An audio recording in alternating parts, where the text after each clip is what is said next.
Dear students, Assalamu alaikum. I am your teacher Samreen Malik. आज हमारा topic हम chapter number आपको मालूम है कि हमने चैप्टर नंबर 4 स्टार्ट किया हुआ है। आज का टॉपिक है हमारा work done by a variable force. जैसा कि आपके मालूम है कि वर्क डन क्या होता है। वर्क डन पहले आपको मिस ने पढ़ाया होगा, मिस ताहिरा ने, कि वर्क डन जो है फोर्स और डिस्प्लेसमेंट का प्रोडक्ट है। अब हमने देखना है कि वेरिएबल फोर्स क्या है। वेरिएबल फोर्स वो फोर्स है जिसकी डायरेक्शन, जिसकी डायमेंशन या जिसका मैग्नीट्यूड वेरी होता हो, तो वो वेरिएबल फोर्स है। आज हम कैलकुलेट करेंगे work done by a variable force. बहुत सारे केसेस ऐसे हैं जिसमें फोर्स जो है वो कांस्टेंट नहीं रहती है during the process of doing work. For इसकी एग्जांपल ऐसे ले सकते हैं कि जब रॉकेट मूव करता है अपवर्ड जो है अवे फ्रॉम द अर्थ, तो वर्क जो है होता है against the force of gravity. इनकी जो वर्क किया जाता है उसमें जो फोर्स इस्तेमाल होती है वो against the force of gravity work होता है।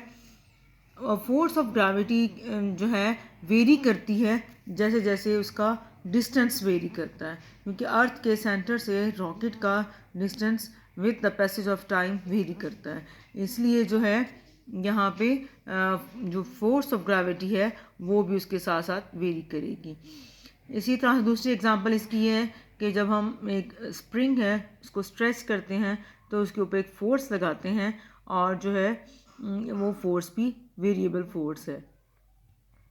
अब हम कंसिडर करेंगे कि एक पार्टिकल है जो कि मूव कर रहा है एक पॉइंट ए से बी पॉइंट तक, और उसके ऊपर जो फोर्स एक्ट कर रही है वो एक वेरिएबल फोर्स है। अब इस फोर्स को कांस्टेंट रखने के लिए हम इस पाथ को पॉइंट ए से पॉइंट बी तक का जो पाथ है छोटे छोटे इंटरवल्स में डिवाइड कर देंगे। छोटे छोटे इंटरवल में डिवाइड करने का फ़ायदा ये होगा कि फोर्स जो इस पर एक्ट करेगी वो कांस्टेंट होगी। अब छोटे इंटरवल्स में जो हमने इसको डिवाइड किया है n नंबर ऑफ इंटरवल्स में डिवाइड किया है। पहला इंटरवल का डिस्प्लेसमेंट डेल्टा d1, यानी कि यहाँ से लेकर यहाँ तक का डिस्टेंस डेल्टा d1 है, इसके ऊपर फोर्स F1 एक्ट कर रही है। दूसरा इंटरवल उसका डिस्टेंस डेल्टा d2 है, उसके ऊपर F2 फोर्स एक्ट कर रही है। तीसरा जो है डिस्प्लेसमेंट डेल्टा d3 है, उसके ऊपर फोर्स F3 एक्ट कर रही है। इसी तरह से so on n number of intervals. nth interval है उसका डिस्टेंस है डेल्टा dn और उसके ऊपर Fn फोर्स एक्ट कर रही है। अब हर स्मॉल इंटरवल में फोर्स को हम सपोज करेंगे कि वो अप्रॉक्सीमेटली कांस्टेंट है। इसलिए वर्क डन जो है फॉर द फर्स्ट इंटरवल हम किस तरह कैलकुलेट करेंगे। फर्स्ट इंटरवल जिसका डिस्टेंस डेल d1 है, हमें मालूम है कि वर्क डन जो है वो डॉट प्रोडक्ट है फोर्स और डिस्प्लेसमेंट का। तो फर्स्ट इंटरवल का जो वर्क डन होगा डेल्टा w1 वो किसके बराबर है, F1 dot delta d1 is equal to F1 cos theta 1 delta d1। अब दूसरा इंटरवल जो है उसमें जो है जिसका डिस्टेंस, ये दूसरा इंटरवल है, इसका डिस्टेंस डेल्टा d2 है, तो डेल्टा w2 वर्क डन है जो कि इस इंटरवल में होगा is equal to F2 dot delta d2 और ये बराबर है F2 cos theta 2 delta d2। इसी तरह से तीसरा इंटरवल में जो वर्क डन होगा वो होगा delta w3 is equal to F3 dot delta d3 और बराबर होगा F3 cos theta 3 delta d3 and so on. अगर तीसरा nth इंटरवल का लेंगे तो क्या होगा कि डेल्टा w सबस्क्रिप्ट n आ जाएगा, तो फोर्स भी Fn होगी और साथ में उसका डॉट प्रोडक्ट होगा डेल्टा dn के, जो बराबर होगा Fn cos theta n delta dn। अब जो हमने हर इंटरवल का अलग-अलग वर्क डन कैलकुलेट किया है, तो टोटल वर्क डन कैलकुलेट करने के लिए इन सारे वर्क डन्स को हम प्लस कर देंगे। जैसे ये टोटल वर्क डन W है is equal to delta W1 plus delta W2 plus so on plus delta WN। तो इस तरह से W जो है टोटल वर्क डन बराबर है F1 cos theta 1 delta D1 plus F2 cos theta 2 delta D2 plus so on plus Fn cos theta n delta Dn। अब इसको समेशन फॉर्म में लिख लेंगे W टोटल वर्क डन जो है इस पाथ का, यहाँ से जो हमने A से B तक का पाथ इंटरवल लिया है जो कि पार्टिकल मूव कर रहा है फ्रॉम A टू B, उसके दरमियान जो वर्क डन हुआ है टोटल वर्क डन वो लिखेंगे। Total work done is equal to, summation लगा देंगे, I is equal to 1 to n Fi cos theta I delta DI।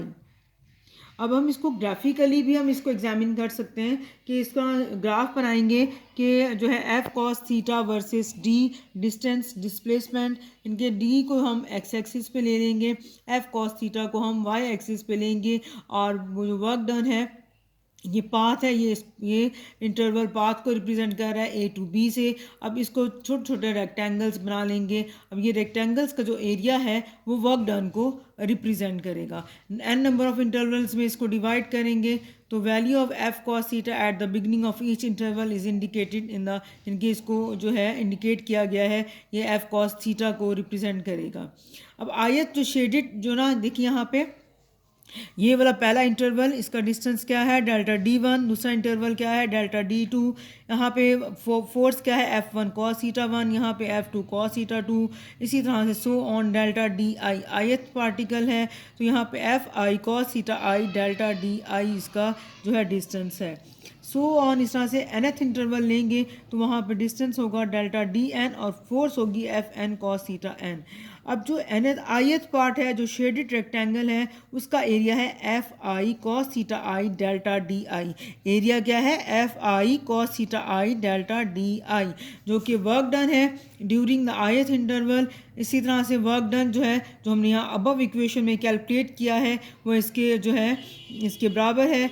अगर हम सम ऑफ एरियाज़ लें तमाम रेक्टेंगल्स का, जितने भी रेक्टेंगल्स हैं इनके एरियाज़ का सम ले लें तो हमें जो है ये टोटल वर्क डन देगा। सम ऑफ एरिया जो हमें टोटल वर्क डन बताएगा। अगर हम इस डिस्टेंस को सब डिवाइड कर दें, जो है डिस्टेंस को लार्ज नंबर ऑफ इंटरवल्स में डिवाइड करें, इनके छोटे छोटे इंटरवल्स लेते चले जाएं, स्मॉल डिस्टेंस होगा तो फोर्स भी कांस्टेंट होगी। और फोर्स जो है देखिए जैसे यहाँ पे F1 cos थीटा 1, दूसरे में F2 cos थीटा 2, तीसरे में F3 cos थीटा 2, इसको यानी कि हमने छोटे छोटे इंटरवल्स में डिवाइड किया है।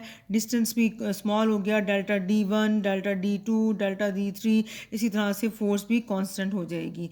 इनमें इनको सब डिवाइड किया डिस्टेंस को लार्ज नंबर ऑफ इंटरवल्स में सो दैट जो ईच डेल्टा डी है वो बहुत स्मॉल हो जाए। अब वर्क डन जो हमने कैलकुलेट किया है अबव इक्वेशन में वो मोर एक्यूरेट हो जाएगा, क्योंकि यहाँ पे हमने कहा कि हमने इसको छोटे छोटे इंटरवल्स में डिवाइड किया। छोटे इंटरवल में डिवाइड करने का फ़ायदा ये हुआ कि फोर्स कांस्टेंट हो गई है और वर्क डन जो है हम इस तरह से आसानी से कैलकुलेट कर सकते हैं। अगर हम ये इंटरवल डेल्टा डी जो है वो इतना स्मॉल ले लें कि जो है वो नियरली इक्वल टू ज़ीरो हो तो हमारे पास वर्क डन की एग्जैक्ट वैल्यू आ जाएगी। इनके जो टोटल वर्क डन होगा वो बराबर हो जाएगा, लिमिट लगानी पड़ेगी कि डेल्टा डी इतना छोटा है कि वो टेंस टू ज़ीरो, इनके नियरली इक्वल टू ज़ीरो, तो हमारे पास ये आ जाएगा summation I is equal to 1 to n Fi cos theta I delta DI। अब ये लिमिट जो है जिसमें डेल्टा डी जो है अप्रोचेज ज़ीरो के बराबर है तो टोटल एरिया जो है रेक्टेंगल्स का वो जब सम अप करेंगे तो approaches the area between the F cos theta curve and D axis from A to B। इनके अब ये फिगर देखिए कि ये यहाँ पे D जो है हम X एक्सिस पर ले रहे हैं और F cos थीटा जो है हम Y एक्सिस के ऊपर ले रहे हैं। तो यहाँ पे ये वाला जो इंटरवल है ये वाला जो है हमें डिस्टेंस को रिप्रेजेंट कर रहा है, जो पार्टिकल ने मूव कर रहा है ये distance from A to B, ये A और ये B, ये दो पॉइंट्स को इसके इंटरवल को रिप्रेजेंट कर रहे हैं। और यहाँ पे जो इसका एरिया है ये हमें वर्क डन देगा, यानी कि जब हम इसका रेक्टेंगल बनाएंगे, ये रेक्टेंगल बन गया, इस रेक्टेंगल का जब एरिया कैलकुलेट करेंगे तो ये एरिया जो है किसके बराबर होगा वर्क डन के, यानी कि work done by a variable force in moving a particle between 2 points is equal to the area under the F cos theta versus D curve between the points A and B। यानी कि ये figure ये show कर रही है कि यहाँ पे जो उसने डिस्टेंस कवर किया है उसको अगर हम रेक्टेंगल के फॉर्म में रिप्रेजेंट करें तो इस रेक्टेंगल का एरिया जो है वो हमें वर्क डन बताएगा, जो उस बॉडी ने वर्क डन किया in moving from A to B। ये हमारा जो है टॉपिक का एंड है। This is the end of the topic है। उम्मीद है आपको समझ में आ गया होगा। अगर नहीं समझ में आया तो आप मुझसे कमेंट बॉक्स में आप जो है क्वेश्चन कर सकते हैं, जो कि आप कोमल को बता दीजिएगा, तो कोमल जो है मुझसे पूछ लेंगी क्वेश्चन। और जो है अगर नहीं समझ में आया तो आप दोबारा भी मुझसे इसमें से पूछ सकती हैं। Thank you. अल्लाह हाफिज़।